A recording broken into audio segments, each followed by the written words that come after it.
what you admire about him the most. Everything. Please unpack that. Okay.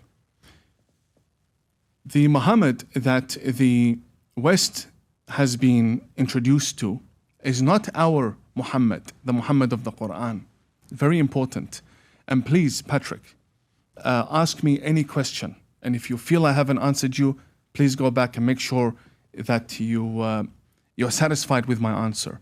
I'm not here to evade anything. So please. Just so you know, you don't give me that vibe at all. Okay. So you don't even have to explain yourself. Yeah. Thank you. Arabia needed monotheism. This was a society that was worshipping dates and stones and burying their daughters alive, worshipping idols.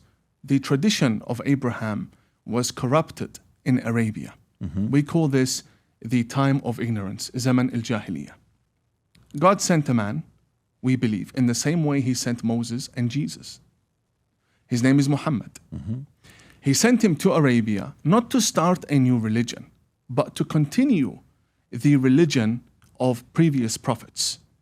Moses being, the final Jewish prophet, and Jesus being the messenger for the Christians. Now, you may believe him to be the Son of God. Mm-hmm. I see him as a prophet of God, but what we agree upon is that he was a messenger of God.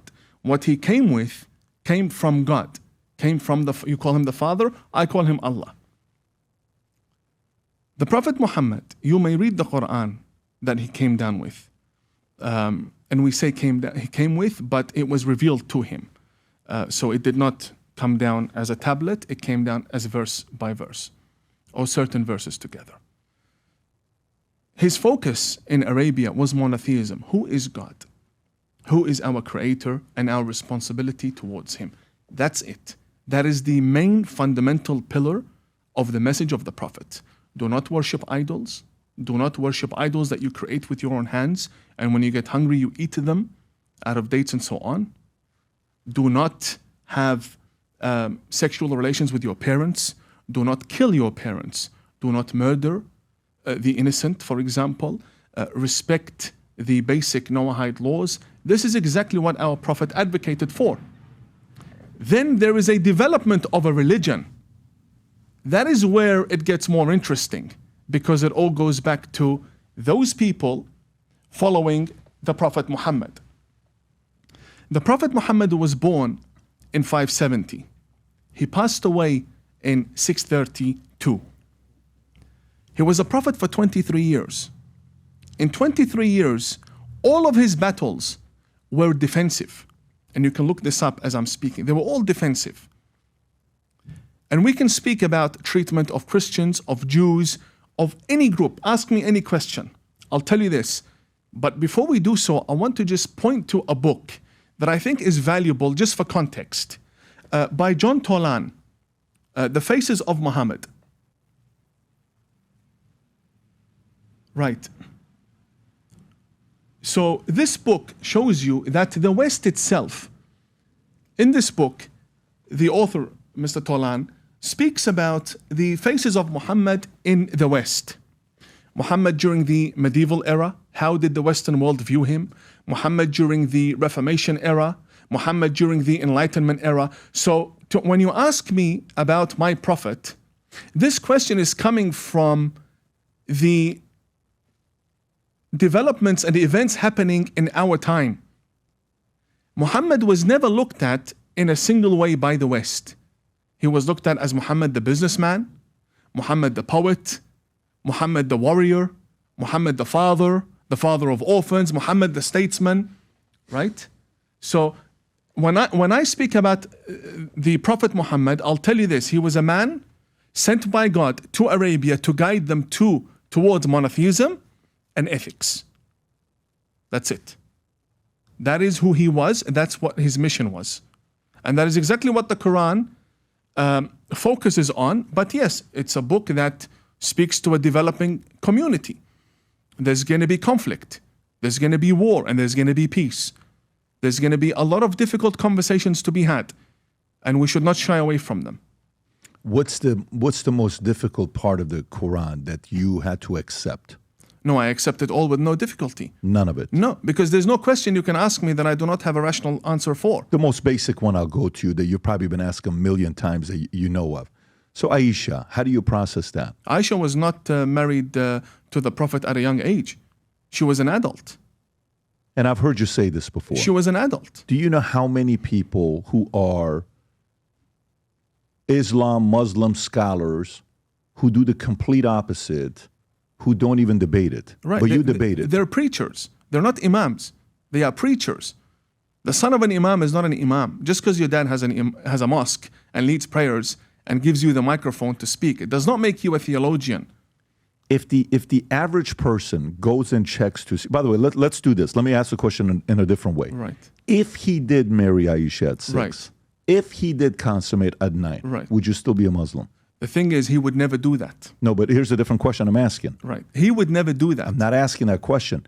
If your prophet, this is an if, it's a key word, if he did marry a 6-year-old, if he did consummate, which means, have sex with somebody at 9, that some people would, define that as rape. They wouldn't even consider that as sex.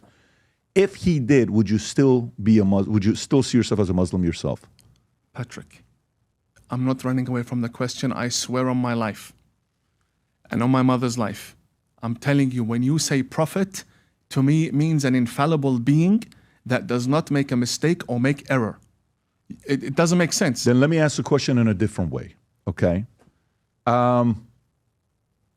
You're born into a family that is non-religious at all. You have to find your own way. It's not third generation imam.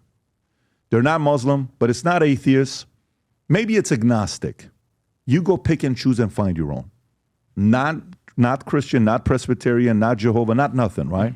I would eventually end up as Muslim. And as Shia You Muslim.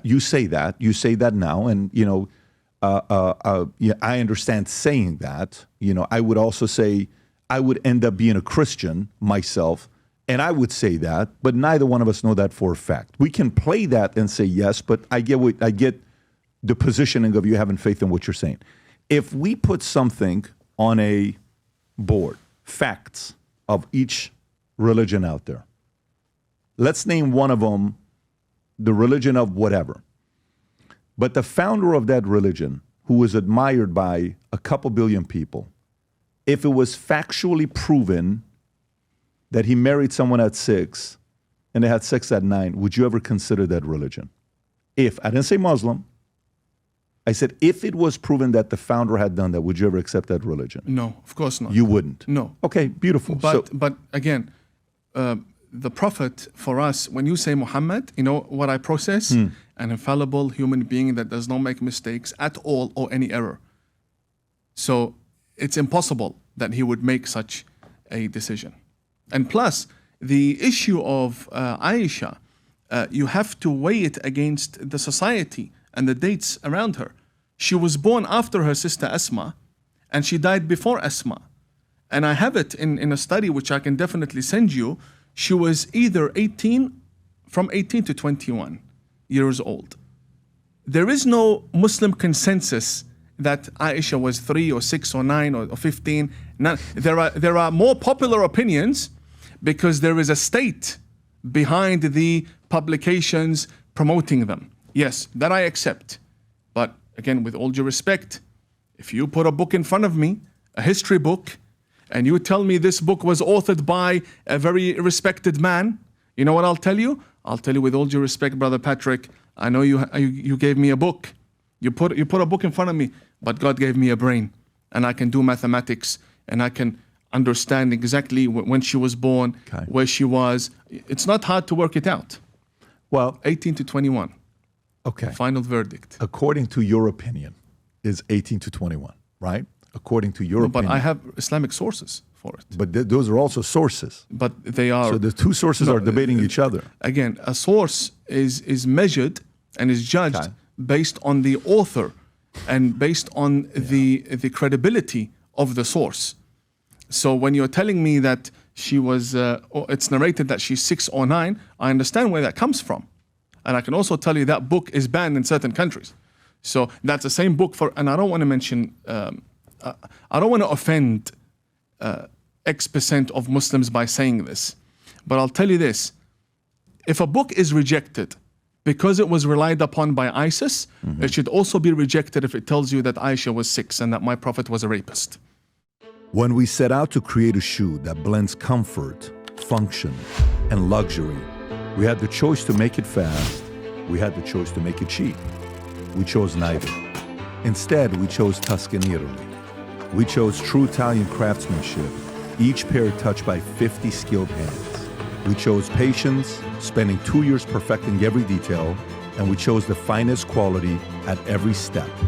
Introducing the Future Looks Bright collection. Not rushed, not disposable, not ordinary. Rather, intentional, luxurious, timeless.